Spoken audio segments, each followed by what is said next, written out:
Tengo conmigo hoy a Lorenzo Meyer. Se lo robé a primer plano y me lo traje aquí a Calle 11. Me hace muy feliz que también trabaje en miércoles. Lorenzo, ¿cómo estás? Bienvenido. Muchas gracias, Ricardo. ¿Cómo estamos? Bueno, pues como todo el mundo, con la pandemia como trasfondo, pero bien. Hemos aprendido cosas, ¿verdad? Sí, a soportarnos a nosotros mismos, Y sobre todo. sobre todo a conocernos, que no es una tarea fácil. Eso, y la pandemia nos ha remitido inevitablemente a la historia, ¿no? El Decamerón se escribió justamente en una gran epidemia. Hemos hablado mucho de la fiebre española, hemos hablado de todo lo que otros episodios como este le enseñaron a la humanidad.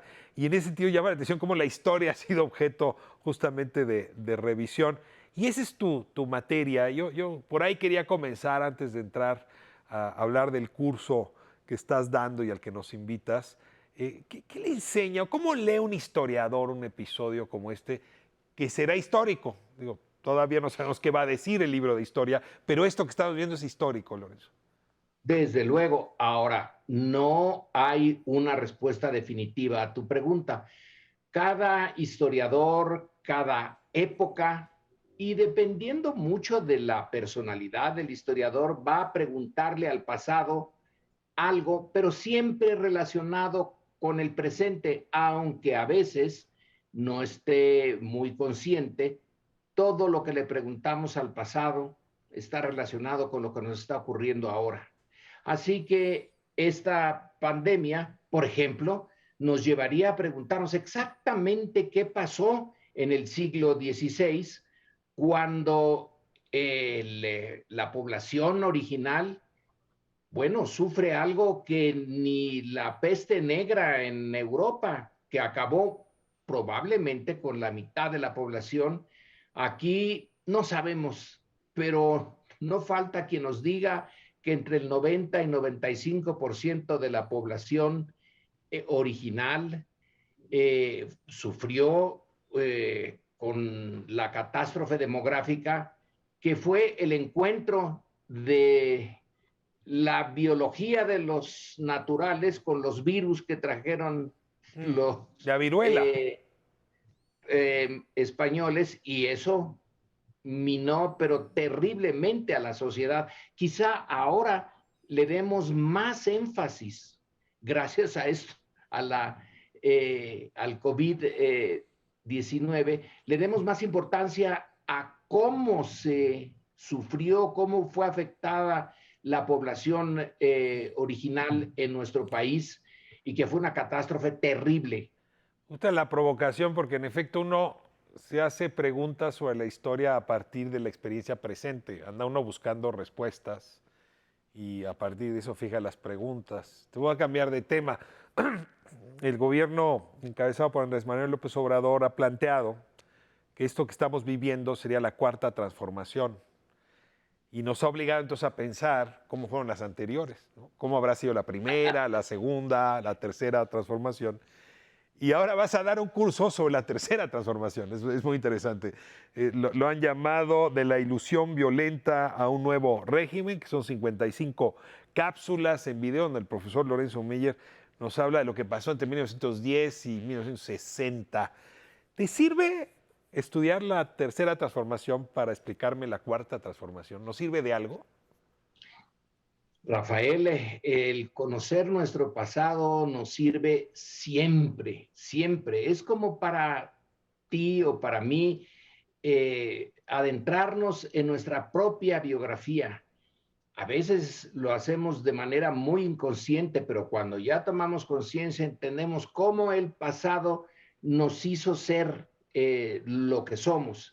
Bueno, la llamada tercera transformación, que empieza con la caída de don Porfirio y la destrucción rápida de su régimen, pues es lo que prepara el campo para el régimen que ahora en el siglo XXI se está tratando, pues si no de destruir, sí de transformar de manera profunda.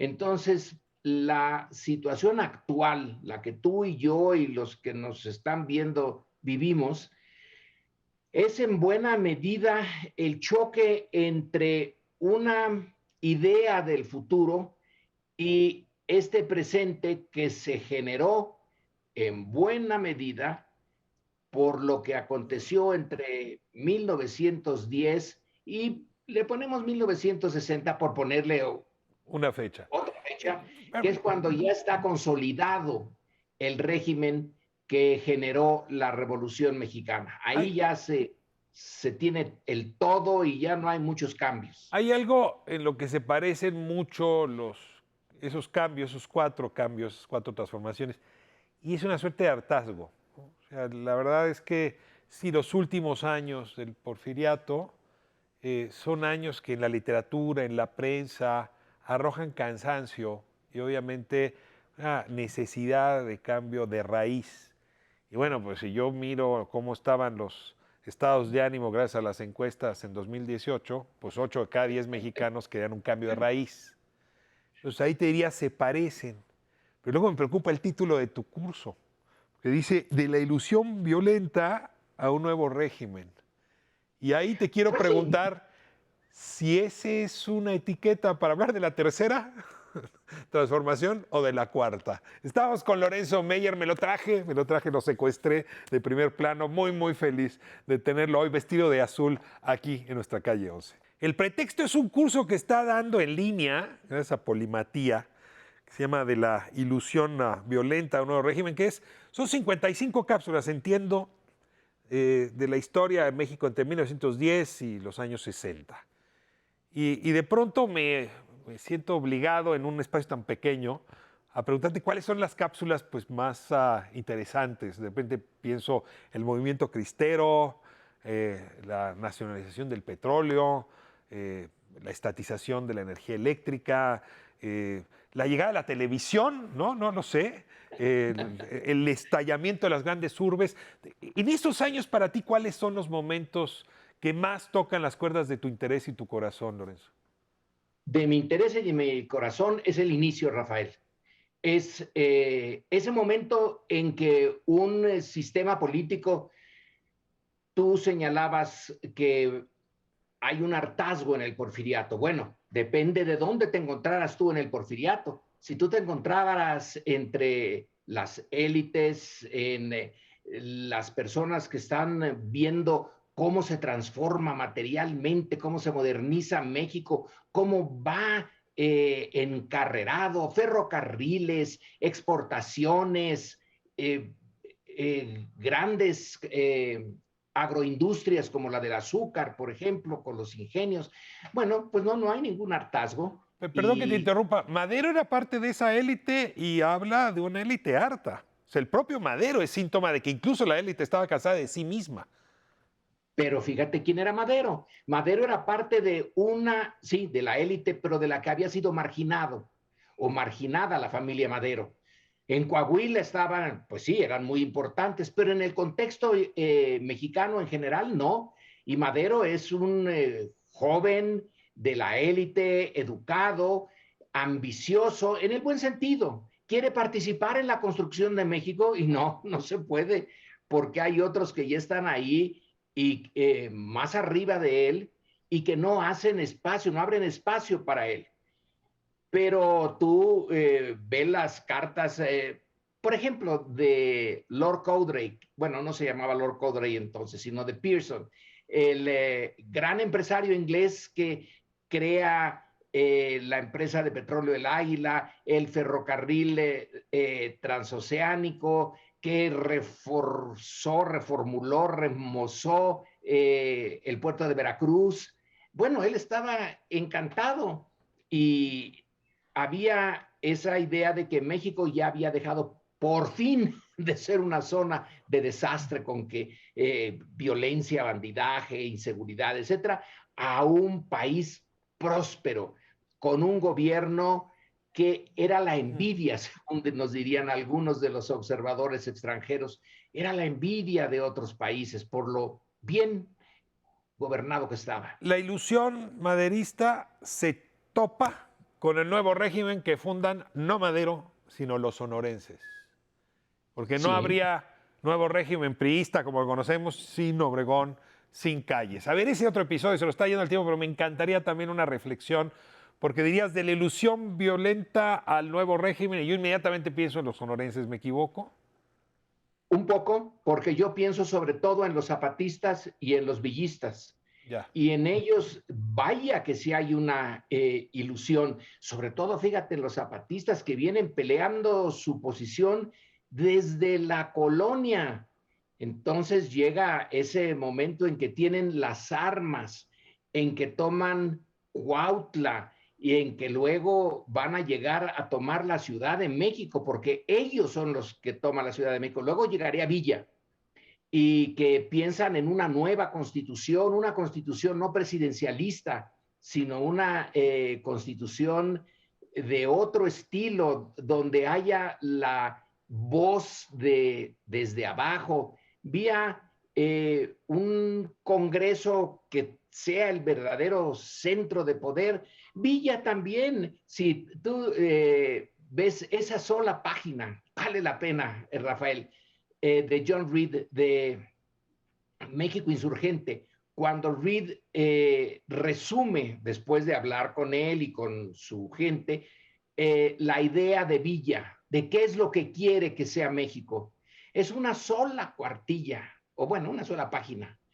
Y es un México utópico, fantástico el de Villa. Yo creo que los sonorenses nunca tuvieron una utopía. Pero Son los gente. sonorenses se quedaron con el régimen, Lorenzo.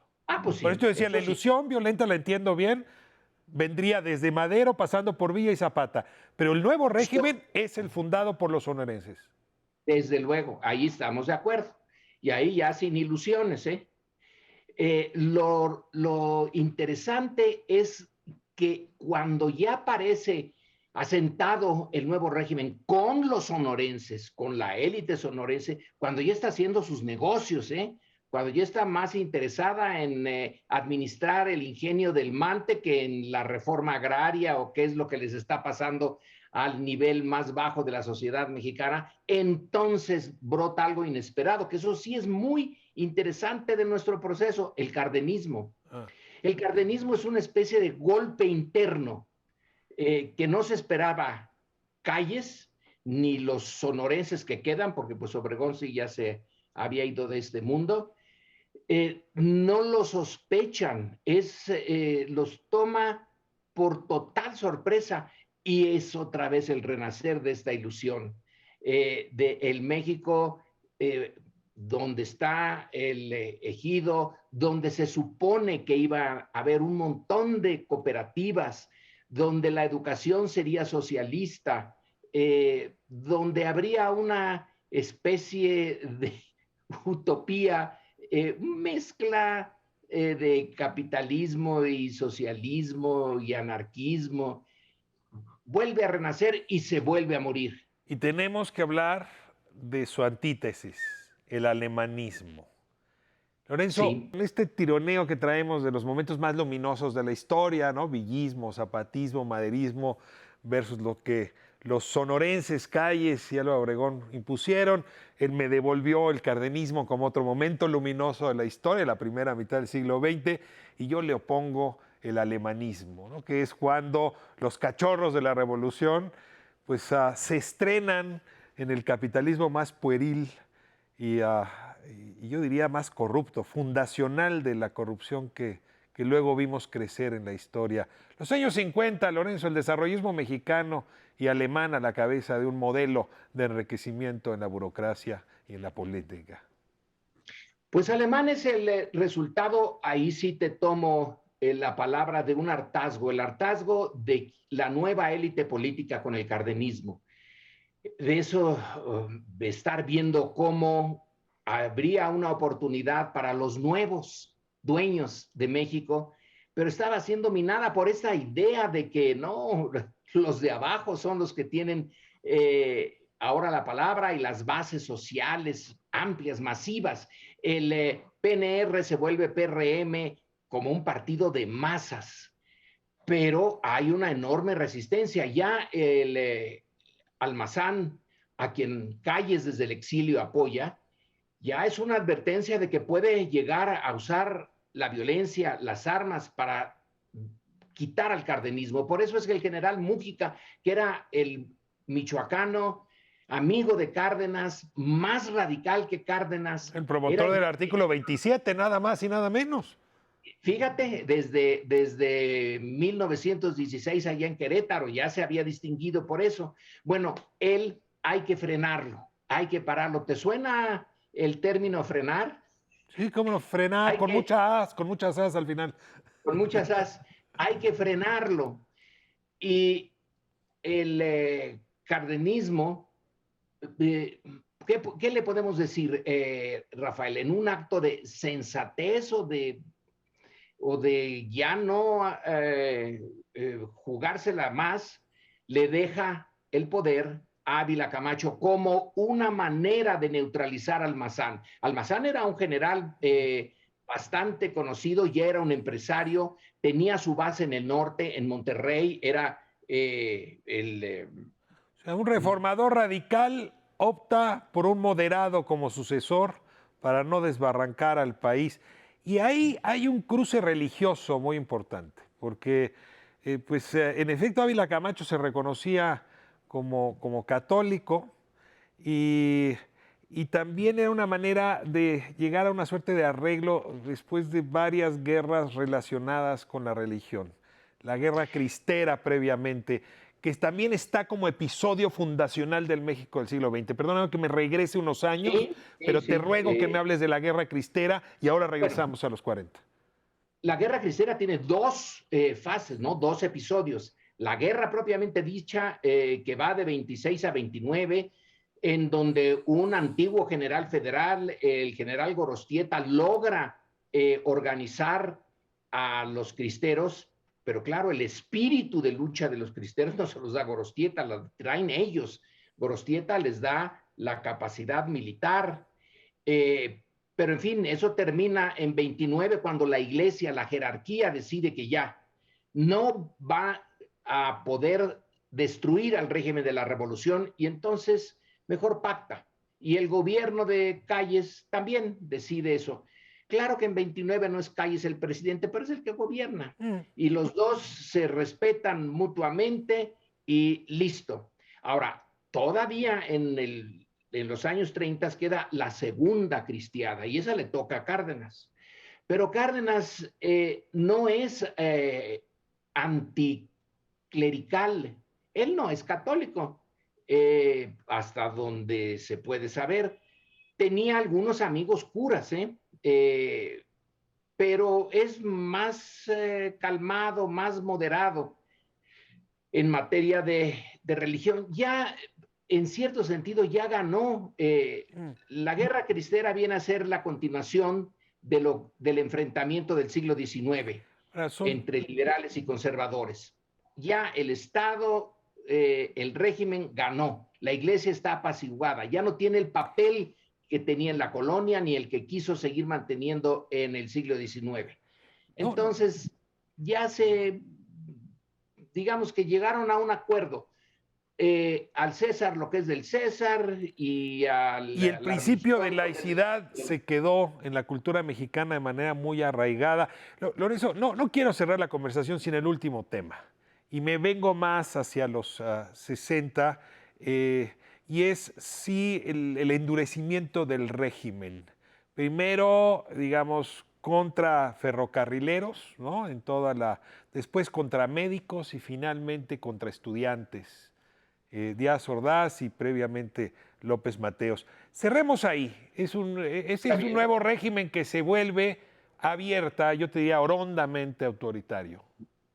Es que siempre lo fue, Rafael. Siempre fue autoritario. Con Cárdenas también lo fue. No es que se haya endurecido, es que siempre fue así. Ahora, depende del liderazgo. Hay el liderazgo cardenista que entiende que hay una base social a la que él puede acudir y acude, le da la reforma agraria, le da el apoyo a los obreros y ellos le ayudan a quitarse a Calles, al jefe máximo de la Revolución Mexicana, a darle el poder por fin a la presidencia. es Cárdenas el presidente realmente fuerte, pero ninguno acepta digamos, la democracia en el sentido tradicional de que, oigan, mi gobierno y el siguiente dependen del voto, depende de lo que las voluntades Y ciudadanas mucho digan, menos ¿no? los derechos de las personas como centro Exacto. democrático. Entonces, si a Díaz Ordaz no se conjuga el hecho de los Juegos Olímpicos, de esta situación que para él era imprevista, ¿cómo controlas a unos estudiantes que no puedes controlar como a la CTM o a la CNC, sino que son realmente libres, porque no puedes controlar sus fuentes de trabajo? Y se te viene encima el momento de octubre de 68 en que el mundo está viéndote como el gran logro de la Revolución Mexicana va a permitir que se haga una Olimpiada en un país periférico. No se había hecho antes. Bueno, una vez en Grecia, pues porque las Olimpiadas tienen que Tiene empezar en origen Grecia, griego. pero de ahí eran puros países desarrollados. Entonces México era el primero subdesarrollado que iba a ofrecerse como sede del espectáculo. Probablemente Díaz Ordaz, que sí era autoritario, pues todos eran autoritarios, no hubiera llegado a la matanza, pero no se le ocurrió otra forma. Solución. Echeverría hizo lo mismo, pues el halconazo del 71, Sí, que si no es un 68 más pequeñito. y más cruel probablemente por la cantidad de muertos que vinieron después con Sí, la guerrilla y con la la guerra guerra sucia. sucia.